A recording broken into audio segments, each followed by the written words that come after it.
Social media గ్రూప్లో ఎలాంటి social media గ్రూప్లో ఉన్న వాళ్ళలో రాంగ్ఫుల్ పోస్ట్ చేశారంటే admin would be held responsible. దాంట్లో అడ్మిన్ ఎవరెవరు ఉన్నారో వాళ్ళందరినీ కూడా మేము అరెస్ట్ చేయడానికి ప్లాన్ చేస్తున్నాం. ఇప్పుడు నేను ముందుకే అడ్వాన్స్గా చెప్తున్నాను. ఓకే, నాకు తెలియదు యాజ్ అడ్మిన్ ఎవరు ఉన్నారో వాళ్ళు కంట్రోల్లో ఉండాలి సోషల్ మీడియా గ్రూప్స్. లేదు వాళ్ళు పోస్ట్ చేసిన తర్వాత నాకు తెలియదంటే ఆ పరిస్థితిని అక్సెప్ట్ చేసుకున్న పరిస్థితిలో పోలీస్ లేదు. ప్రతి ఒక్క అడ్మిన్ ఎవరెవరి గ్రూపులో ఇలా తప్పన పోస్ట్ వస్తుందో ఆ అడ్మిన్ హెడ్ రెస్పాన్సిబుల్గా మేము ఫిక్స్ చేస్తాం. వాళ్ళు చేయకపోయినా వాళ్ళే కారణంగా మేము మెయిన్ ఫిక్స్ చేస్తాం, వాళ్ళని అరెస్ట్ చేస్తాం 100%. తర్వాత ఎవరెవరు ఈ షేర్ చేస్తారో వాళ్ళు ప్రతి ఒక్కరిని కూడా మేము అరెస్ట్ చేస్తాం.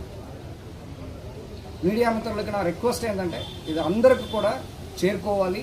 ఇప్పుడు నుంచి ఎవరు పోస్ట్ చేస్తారో, ఎవరు అడ్మిన్ గ్రూప్ క్రియేట్ చేస్తారో, క్రియేట్ చేసిన అడ్మిన్ గ్రూప్లో ఎవరు దీన్ని పోస్ట్ చేస్తారో, పోస్ట్ చేసిన దాన్ని ఎవరు స్ప్రెడ్ చేస్తారో అందరినీ మేము అరెస్ట్ చేస్తాం. అది ఎంతమంది అయినా పర్వాలేదు.